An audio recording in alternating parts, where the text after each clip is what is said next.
Hello Wayne and Crouch, welcome to the Port Macquarie Surfing Museum here, and thank you for coming along this afternoon and tell us a few tales about your colourful past.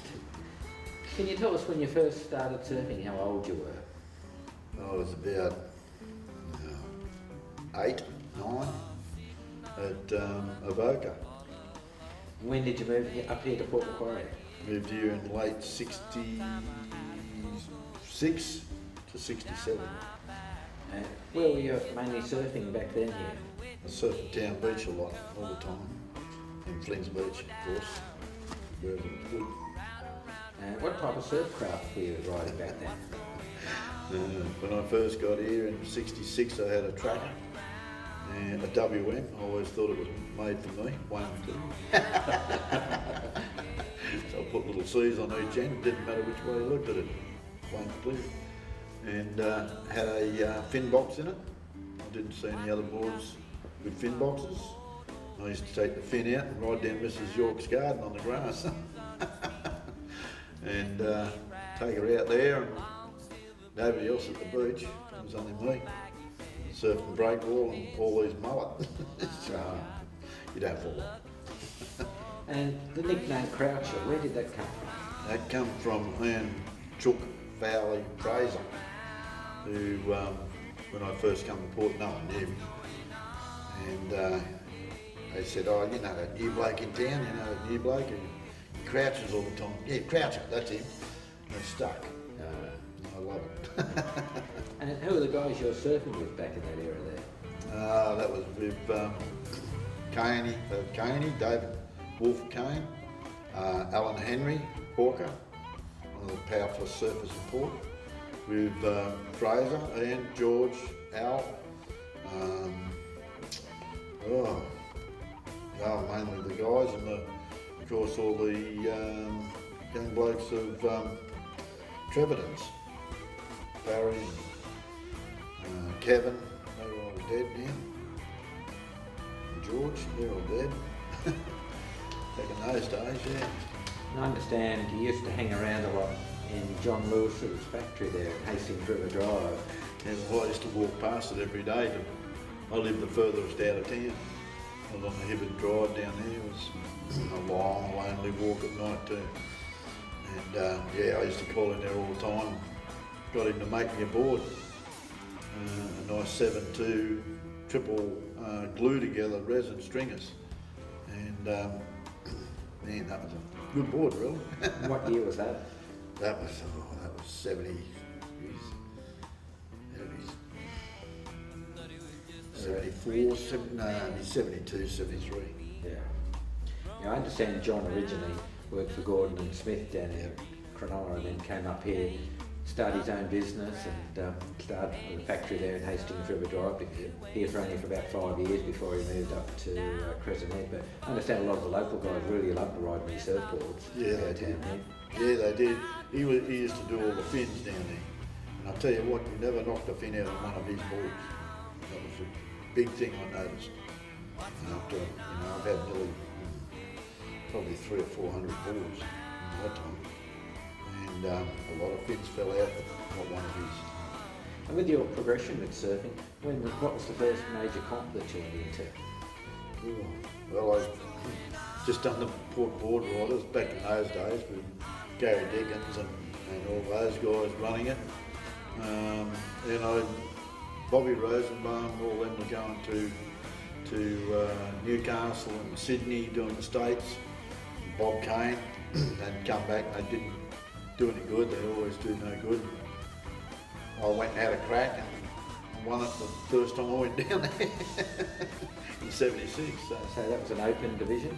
That was the B grade division, and Georgie Wiles and Nick Carroll were my opponents, and that was their home beach. And I beat them on a board that I put together with 3 fins in. No one had 3 fins. So this was virtually the start of the thrusters, you could say then? Well, Simon Anderson was on the beach. They were looking at my board. So everyone else was riding twin fins back then, or single fins? Single fins. So I thought though the progression was from single to twins and then to thrusters. There was no twin fins there that day. There was none. They were all singles. And you were there on a thruster. I had 3 fins. Everyone was looking at it and kicking it, going, what the hell's that? And I just did it because I was putting fins in boards in 1972. I had one on one side, everyone laughed at me at Town Beach. So yeah, started from there. So your career, from where did it go from there after that state title? No, well, I just started having a crack, you know. Why not, right? We've got a state title, that's fine.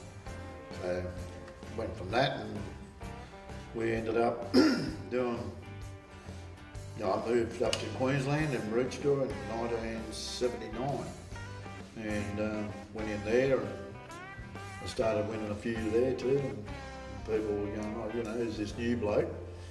And I'd be out there on a surf point Cartwright. It goes straight into a break wall. And met a few of the boys and started going to the comps and then represented them and I won a fair few there too. I have a couple of trophies here, Lonnie. You might be able to tell us a little bit about these. First in the Sunshine Coast surf riding titles. Yep, 1983. And Queensland Surf Riding Championships 82-83, senior men. Yeah, you know, great years then. My own. Yes, nearly cut off 4 toes in one heat, but I made the final. 4 toes, it took 36 years for the fiberglass to come out. Come out 2 years ago, the last bit. Took a chunk out of my fin that big by that deep. When they get 15 stitches in one toe. And, made the final, and went righto, doing 360, so. And who are some of your favourite surfers to watch back then? Oh, well, mainly Peterson, you know, he was a man that I liked. And, bit of Peter Townend, Ian Cairns, because he was loved, you know, surfing big waves. Hutto and Glenn Dick. Glenn Dick was, I love Glenn Dick. Yeah, out of Flagstaff, hanging 10 on a bloody little short board, you know. He was awesome. Side slips and things, and Hutto was doing side slips. I got into all that. And I started doing it. That was pretty special, that. I'll be sanding my fins down. But yeah, it was good. So were you working in the surf industry back then? Well, I worked for Cello, and I think I might have been this premises here back in those days. And I was doing the dings and sell the boards and pick boards, things like that. The sea riders especially were a big seller in this town because they had wood fins and they were real advanced. And I got a 7.2 made up with a Rory Russell design, flames. That thing went off. It nearly killed me the first surf. And I understand you're one of Port's first professional surfers. In the Did it longboard happen? side, yeah. I'm pretty sure before Mick and all them went into it, I'm not sure, I have to check on their dates. But yeah, we, in the longboard side of it, they were going to start one up. So I went into it and I joined up the first year. Went into that, I got 5th overall. I was selected for the Worlds, but I couldn't go, I couldn't afford it. I might have won that one. That was good. Oh well. That's history, isn't it? That's history, yeah. I understand you've really been involved with forward thinking in surfboard design, particularly fins. Yeah. Fins seem to be your specialty. Love fins, always loved fins. The big blokes will remember it, the older blokes. Me sitting down Town Beach and sanding fins and blokes are going, what are you doing? More flex. What happens when you go too far? Gets smaller, more flex. So sand them and actually sand at the bottom of my boards. And blokes were going, what are you doing? I said, water to water, faster. And I'd make wing curls on the beach. And blokes were shaking their heads and putting fins in on the beach. You know, everywhere like that. It was good, you know. But I always emphasised 6 fins in 1969. I already had the vision of that. And you took out a couple of patents on some of your designs over the years. Yeah, I patented the 6 fins. But just at the same time as Glenn Winton brought his out, and I'd already patented about a month before with Ben Weather, of the Weather family. So, yeah. But they didn't listen, and I've got 2 designs for that. And the other design was only test ridden by 3 blokes, and it was for small waves to get the board to do airborne. And I never could ride on because of my back and things, and they rode it, and the board come back and the nose broken. And I said, what happened? They said, it gets airborne in 2 turns. And I went, well, there you go. Right. And no one's ever seen Have you ever stopped surfing, or have you continually surfed all your life? it. I surfed until last year when my body just shut down. You know, the injuries I've got, you don't want.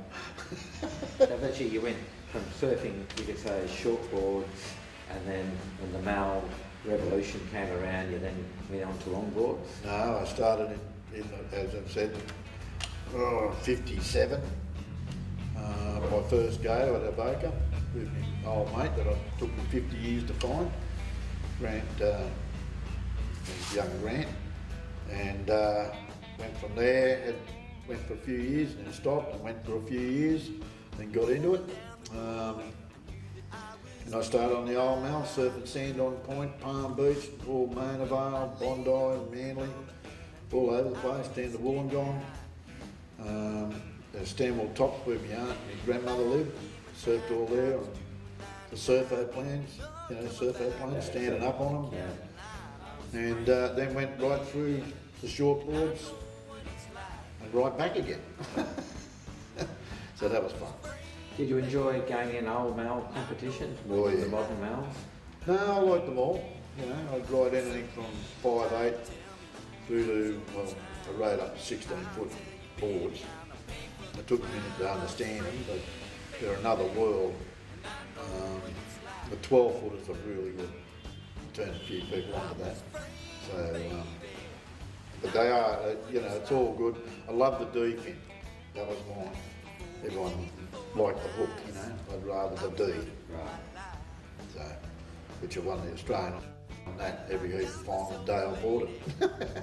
So the titles you won, state and the Aussie titles, Yeah. have they been mainly a mixture of sort of old Mals as well as modern Mals? Yeah, well, I won the state in '76 on the shorties, single fins.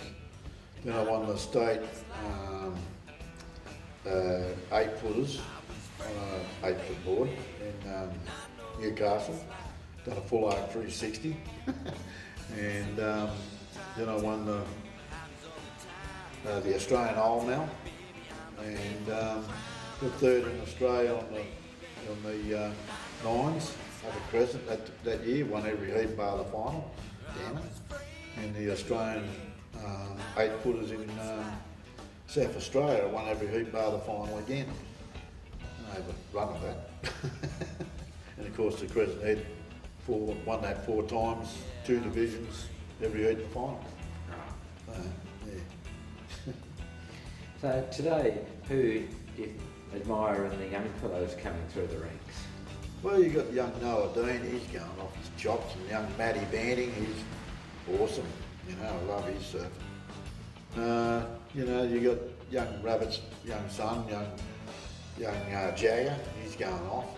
Of course, Ocky's son, he's going off too. I've had a lot to do with them being up on the coast, so they're going really, really well.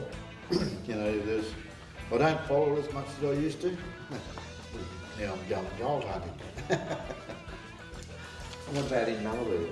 Who do you like to see riding these days there? I think everyone should have one, personally. It's a benefit to your shortboard. If you ask Mick Campbell, he'll tell you what I did with him. I put him on the Old Mal before he went to the world title, he got second. You get that. What about guys who are riding Mals at the moment? Who do you see there? Who do I see? You see Julian Wilson still has a crack, you know, I've known him since he was a little tacker. And he still uses one. Every now and then he'll pop on it. Elko's riding them. And Elko used to watch me ride them. at Point Cartwright. And now he's on them, he's loving it, and thinks it's great fun. Of course, you had all the other guys, all the old pros went on it too. What about guys like Harley Ingleby? Harley Ingleby, yes. Known him since he was a little kid too. And he's killing it. He's killing. Very, very good to watch. Young Kane Howard, my little protege. He used to be my shadow. But he's going really well, Kane. He just gets nervous in his competitions. And I've got to teach him to go surfing for 20 minutes. Go out and enjoy. That's it, you've got 20 minutes, go surfing. And where are some of your favourite surf breaks these days? Oh, was Lennox Head. That was awesome. 15-foot surf that, only 9-1. There's only 3 other guys out. That was a pretty special day. That was awesome. Way out behind the point, all the way to the beach, in front of McTavish's house. And I looked back and I went, yep, it was only 10 o'clock when I went home and I had a beer. Because you only get 4 waves out there, that big, you know. And snapper, that's awesome. Taken off there, surfed from there to Kieran on one wave. That was a pretty special day. I blew out both my knees that day. Never fixed them again. Of course, Crescent Head's one of my favourites. Scott's Head. Oh, yeah, there's a lot of special little breaks around, you know, Hat Head when it's on, and a Wallaby, all those areas. Yeah, we live in a very fortunate part of the world here. Very surf breaks are available up and down the coast from us. Within about an hour's drive. Yep. I'll tell you what, if a lot of the Gold Coast knew about it, they'd be down here like a shot. They're notorious for it. Byron Bay was good too. I had a lot of fun there, a lot of fun. I understand you lived in Byron for a while, and Yeah, out there in some of the surf factories. Yeah, I was in there for 20 years. We're just doing things in Brett Munro's factory.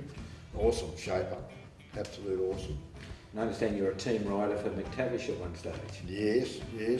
Designed 3 boards for him, and the original is my board. It's off my hand, the fin system. My fins were furthest up than anybody else's because I like the loose board. I named it the original because when I rang him up I said, remember the original one you made? The original. We done that and I put the 4 belly channels in it because he had a 3-stage rocker and it was pushing water, and I said, well, put these channels in it and that'll take that hump away and let the water run through. When you do nose rod 360s, you got control. And there you go, there's that board, and it sold, well, over 100,000. Then the 8-footer, which I won the state on, with full concaves.